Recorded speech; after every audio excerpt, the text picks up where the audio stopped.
नमस्कार दोस्तों। आज के इस एक्सप्लेनर में हम एक बहुत ही दिलचस्प सिचुएशन पर बात करने वाले हैं। इमेजिन कीजिए आर्यन को, उसके आरआरबी एएलपी सीबीटी2 एग्जाम में सिर्फ 4 दिन बचे हैं और उसके सामने 590 पेज की फिजिक्स की एक भारी भरकम पीडीएफ खुली है। जाहिर है आर्यन पूरी तरह से पैनिक में है। इतना सब कुछ इतने कम समय में आखिर कैसे याद होगा? लेकिन तभी उसकी दोस्त रिया की एंट्री होती है। रिया उसे शांत करती है और एक कमाल की बात कहती है कि फॉर्मूलों को अंधाधुंध रटने की कोई जरूरत नहीं है, बल्कि लॉजिकल बिल्डिंग ब्लॉक्स का इस्तेमाल करना है। आज के इस सेशन में हम आर्यन और रिया की इसी सीक्रेट स्टडी टेक्निक को डिकोड करेंगे। ये एक ऐसी टेक्निक है जो किसी भी एस्पिरेंट के पैनिक को तुरंत कॉन्फिडेंस में बदल सकती है। तो चलिए बिना किसी देरी के शुरू करते हैं। रिया सबसे पहले आर्यन के सामने एक बहुत ही स्ट्रक्चर्ड एजेंडा रखती है। हम मूल राशियों से शुरुआत करेंगे, फिर विमाएं निकालना सीखेंगे, सदिश और अदिश की ट्रिक्स देखेंगे, गति के नियम समझेंगे, प्रक्षेप्य गति और बल पर बात करेंगे और आखिर में इन सबको एक साथ जोड़ देंगे।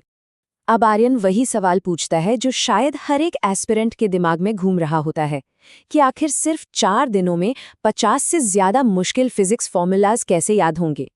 रिया मुस्कुराती है और जवाब देती है कि इसका पूरा सीक्रेट हिंदी की कुछ मजेदार ट्रिक्स और डायमेंशनल डेरिवेशन में छुपा है। तो चलिए पहले पड़ाव से शुरुआत करते हैं, मूल राशियां। पूरी की पूरी फिजिक्स सिर्फ कुछ बुनियादी स्तंभों पर टिकी है। देखिए यहाँ जो ट्रिक रिया बताती है वो सच में मास्टर स्ट्रोक है। 7 फंडामेंटल क्वांटिटीज को याद करने के लिए बस एक सिंपल सी लाइन याद रखनी है, ताबीज मसल दे।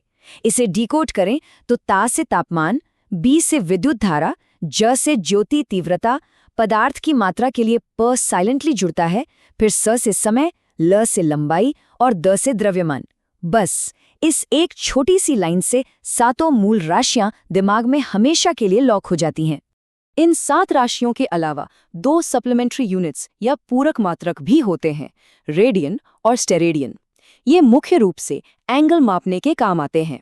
2D के लिए रेडियन और 3D के लिए स्टेरेडियन। यहाँ सबसे अच्छी बात यह है कि इनकी कोई विमा यानी डायमेंशन नहीं होती, तो बेफिक्र रहिए, ये आगे आने वाले फॉर्मूला डेरिवेशन को बिल्कुल भी मुश्किल नहीं बनाएंगे। बेसिक सेट करने के बाद अब बढ़ते हैं हमारे दूसरे सेक्शन की तरफ, विमाएं निकालना। अब समय आ गया है कि हम लेगो ब्लॉक्स की तरह इन फॉर्मूलों को खुद बनाएं। रिया स्टेप बाय स्टेप गाइड करती है। वेग यानी वेलोसिटी क्या है, विस्थापन बटा समय यानी L1 t-1, एकदम सिंपल। तो फिर त्वरण क्या होगा, वेग में समय का भाग दे दीजिए, बन गया L1 t-2। और अब सबसे अहम कड़ी, बल यानी फोर्स। द्रव्यमान को त्वरण से गुणा करने पर मिलता है m1 L1 t-2। दोस्तों ये फोर्स की डायमेंशन पूरी फिजिक्स का सबसे जरूरी ब्लॉक है। और यहाँ एक बहुत बड़ा एग्जाम शॉर्टकट मिलता है। साइंस के नजरिए से कार्य, ऊर्जा और ऊष्मा तीनों एक ही चीज के रूप हैं। इसका सीधा सा मतलब है कि एग्जाम में 3 अलग अलग फॉर्मूलों के बजाय सिर्फ एक ही डायमेंशन याद रखनी है, m1 L2 t-2। मेहनत एक फॉर्मूले की और फायदा 3 का। अब आर्यन थोड़ा रिलैक्स महसूस कर रहा है, लेकिन एक डाउट अभी भी है। एग्जाम के भारी प्रेशर में सदिश और अदिश राशियों को तुरंत कैसे पहचाना जाए? तो आते हैं तीसरे सेक्शन पर, सदिश और अदिश की ट्रिक्स। रिया यहाँ 2 बेहद मजेदार और चतुर हिंदी वाक्यों का कंपैरिजन रखती है। अदिश यानी स्केलर के लिए ट्रिक है, उसका दाल चावल MSc से आता है। उ से ऊर्जा, स से समय, का से कार्य। और सदिश यानी वेक्टर्स के लिए ट्रिक है, आज बलवान बिरजू की बेगम तंबू संघ खेत में भागी। आज से आवेग, बलवान से बल, बिरजू से विस्थापन। इस मजेदार कंट्रास्ट से कोई भी बिना ज्यादा सोचे किसी भी राशि को तुरंत क्लासिफाई कर सकता है। इस कंसेप्ट को एकदम पक्का करने के लिए रिया एक क्विक कंपैरिजन टेबल सामने रखती है और पूछती है कि विस्थापन 0 क्यों हो सकता है लेकिन दूरी नहीं। जवाब बहुत लॉजिकल है। दूरी रास्ते की कुल लंबाई है जो हमेशा पॉजिटिव होगी, जबकि विस्थापन एक सीधा शॉर्टकट है। अगर कोई व्यक्ति गोल घूमकर वापस अपनी जगह आ जाए तो विस्थापन 0 हो जाएगा। बिल्डिंग ब्लॉक्स तैयार हो गए हैं, तो चलिए अब चौथे सेक्शन पर बढ़ते हैं, गति के नियम। ये समझने का समय है कि चीजें मूव कैसे करती हैं।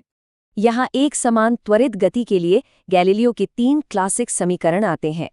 प्रारंभिक वेग u, समय t और एक समान त्वरण a आपस में मिलकर किसी वस्तु का अंतिम वेग और विस्थापन तय करते हैं। सच कहें तो ये फॉर्मूले मोशन के न्यूमेरिकल्स की जान है। अचानक रिया एक क्लासिक ट्रिक सवाल दागती है, जो अक्सर एग्जाम में अच्छों को फंसा देता है।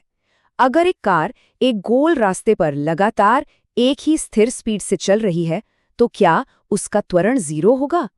पहली बार में आर्यन कहता है हाँ, लेकिन रिया उसे टोकती है।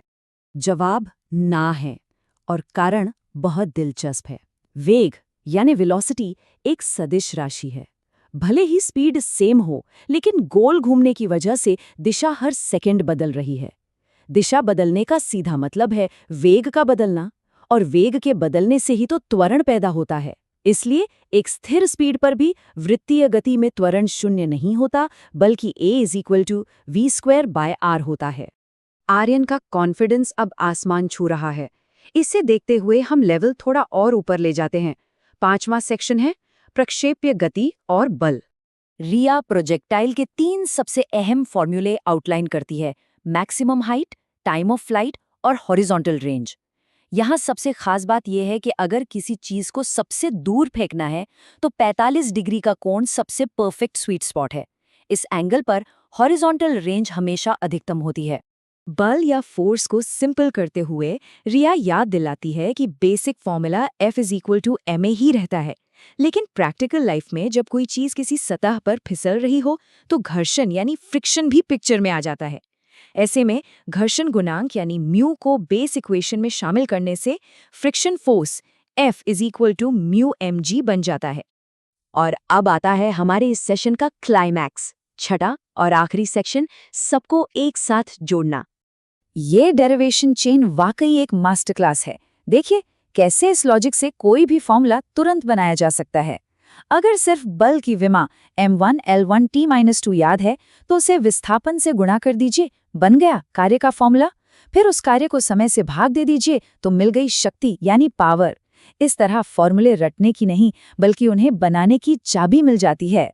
इस पूरी चर्चा के बाद आर्यन को एहसास होता है कि 590 पेज का वो भयानक पैनिक अब पूरी तरह से खत्म हो चुका है। रिया की इस लॉजिकल और विजुअल अप्रोच ने सब कुछ क्रिस्टल क्लियर कर दिया है।